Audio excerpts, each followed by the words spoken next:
পাঁচমেশালি গল্প চ্যানেলে আজ একটি হাসির গল্প শোনাতে এসেছি। গল্পের নাম শিবেনবাবু ভালো আছেন তো। লেখক শীর্ষেন্দু মুখোপাধ্যায়।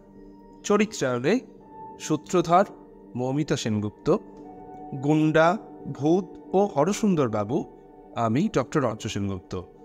তাহলে চলুন সকলে মিলে উপভোগ করি শিবেনবাবু ভালো আছেন তো। হরসুন্দর বাবু একটু নাদোষ নুদোষ, ধীর স্থির শান্ত প্রকৃতির মানুষ। তিনি কোঁচা দুলিয়ে ধুতি পরেন, ফুল হাতা জামার গলা অবধি বোতাম আটেন, কখনো হাতা গোটান না। শীত গ্রীষ্ম সব সময় তিনি হাঁটু অবধি মোজা আর পামসু পরেন। তার বেশ মোটা একজোড়া গোপ আছে, চুল পরিপাটি সিথি। হরসুন্দর বাবু খুব নিরীহ মানুষও বটে। সেদিন মাসের 1 তারিখ। হরসুন্দর বাবু সেদিন বেতন পেয়েছেন। সন্ধেবেলা বাড়ি ফিরছেন। যে গলিটায় তিনি থাকেন সেটা বেশ অন্ধকার, পাড়াটাও ভালো নয়। হরসুন্দর বাবু গলিতে ঢুকে কয়েক পা এগোতেই 3টে ছোকরা তাকে ঘিরে ফেলল। একজন বুকে রিভলভার ঠেকালো, একজন পেটে আর অন্যজন পিঠে দুটো ছোড়া ধরল। রিভলভারওয়ালা বলল, চাচাবেন না, যা আছে দিয়ে দিন। হরসুন্দর বাবু খুবই ভয় পেলেন। ভয়ে তাঁর গলা কাঁপতে লাগলো। বললেন, প্রাণে বেরোলো ভাই, দিচ্ছি দিচ্ছি। মাইনের পুরো টাকাটা নিয়ে 3জন হাপিস হয়ে গেল। হরসুন্দর বাবু ভয়ে চেঁচামেচিও করলেন না। যদি তারা ফিরে আসে। বাড়িতে ফিরেও কারো কাছে ঘটনাটা প্রকাশ করলেন না। ভাবলেন এ মাসটা ধার কর্য করে চালিয়ে নিলেই হবে। তা নিলেনও হরসুন্দর বাবু। 1টা মাস দেখতে দেখতে চলে গেল। আবার 1 তারিখ এলো। হরসুন্দর বাবু আবার বেতন পেলেন। ফেরার সময় যখন গলির মধ্যে ঢুকলেন, তখন আচমকা ভিড়ের 3টে লোক তাকে ঘিরে ধরল। বুকে রিভলভার, পেটে পিঠে ছোড়া। রিভলভারওয়ালা বলল, যা আছে দিয়ে দিন, চেঁচাবেন না। হরসুন্দর বাবু ভিড়ের ভয় কাঁপতে কাঁপতে বললেন, প্রাণে বেরোলো ভাই, দিচ্ছি দিচ্ছি। মাইনের টাকাটা নিয়ে লোক 3টে হাপিস হয়ে গেল। হরসুন্দর বাবু এবারও বাড়ি ফিরে কাউকে কিচ্ছু বললেন না। ভাবলেন এই মাসটাও কোনো রকমে চালিয়ে নেবেন। কষ্ট হলো যদিও, কিন্তু হরসুন্দর বাবু চালিয়ে নিলেন। ফের 1 তারিখ এলো। হরসুন্দর বাবু বেতন পেলেন। বাড়ি ফেরার সময় অন্ধকার গলিতে ঠিক আগের মতোই 3টে লোক ঘিরে ধরল তাকে। বুকে পিঠে পেটে ঠিক একই জায়গায় রিভলভার আর ছোড়া ধরল। একই কথা বলল এবং বেতনের টাকাটা নিয়ে হাওয়া হলো। হরসুন্দর বাবুর আজ চোখে জল এলো। বাড়ি ফিরে তিনি গুম হয়ে রইলেন। রাতে ভালো করে খেলেন না। গভীর রাতে তিনি ছাদে উঠে চুপ করে আকাশের দিকে চেয়ে অসহায় ভাবলেন কি যে করব বুঝতে পারছি না। কাছে পিঠে কে যেন একটা হাই তুলল। তারপরে হাউল মটকানো শব্দ হল। তারপর বলল, হরসুন্দর বাবু চারদিকটা চেয়ে দেখলেন, ছাদ তো জনশূন্য। শীতকালের গভীর রাত্রে ছাদে আসবেই বা কে? তিনি কাঁপা গলায় জিজ্ঞাসা করলেন, তুমি কে? দেখতে হবে, ভেবে দেখতে হবে।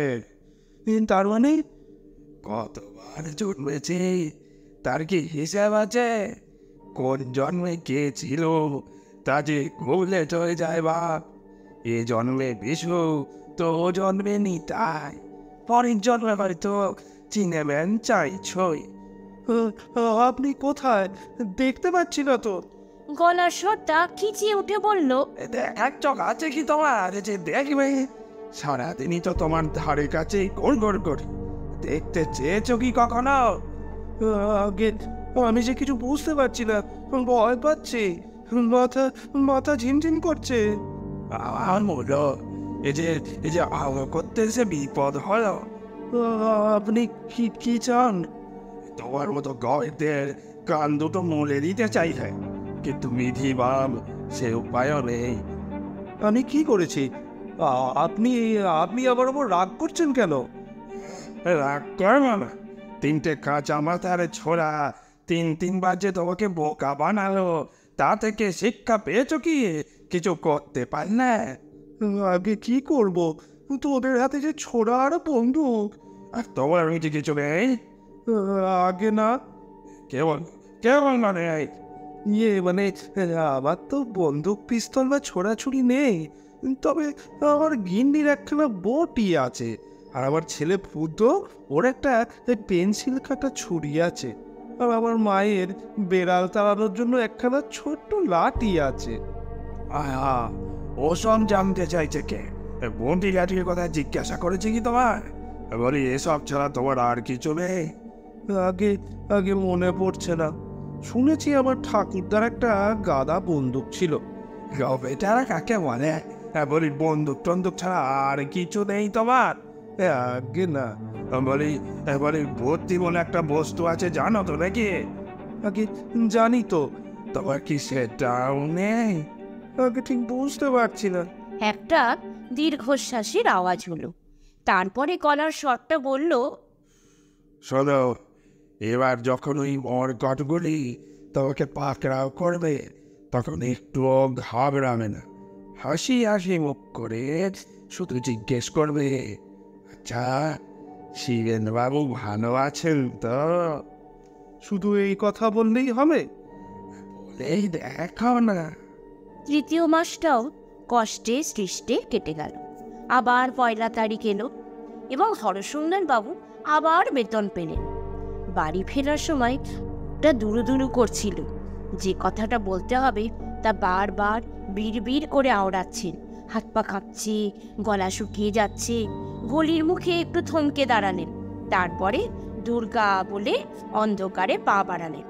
কয়েক পা যেতে না যেতেই সেই 3 মূর্তি ঘিরে ফেলল তাকে। বুকে পিস্তল, পেটে আর পিঠে ছোড়া।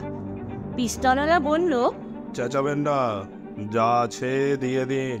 জীবনে কোনো সাহসের কাজ করেননি হরসুন্দরবাবু, আজই প্রথম করলেন।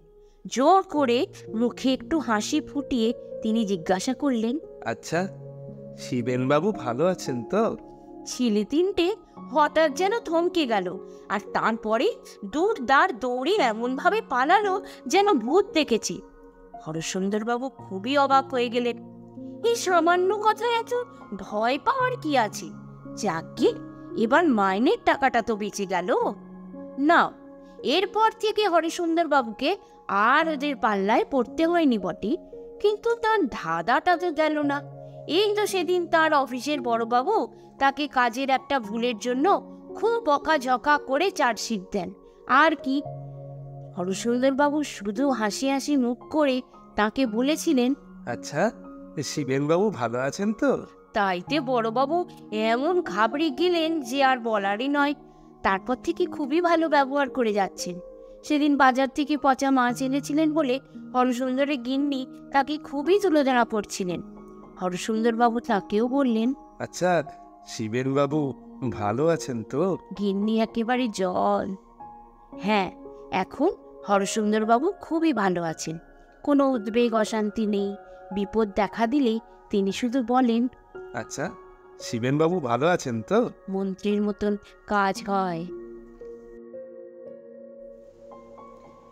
আজকের গল্প এখানেই শেষ হলো। আপনাদের কেমন লাগলো কমেন্ট বক্সে জানাতে ভুলবেন না কিন্তু। আর ভালো লাগলে লাইক, শেয়ার আর সাবস্ক্রাইব করে দেবেন। ভালো থাকবেন সবাই। আবার ফিরছি আগামী সপ্তাহে।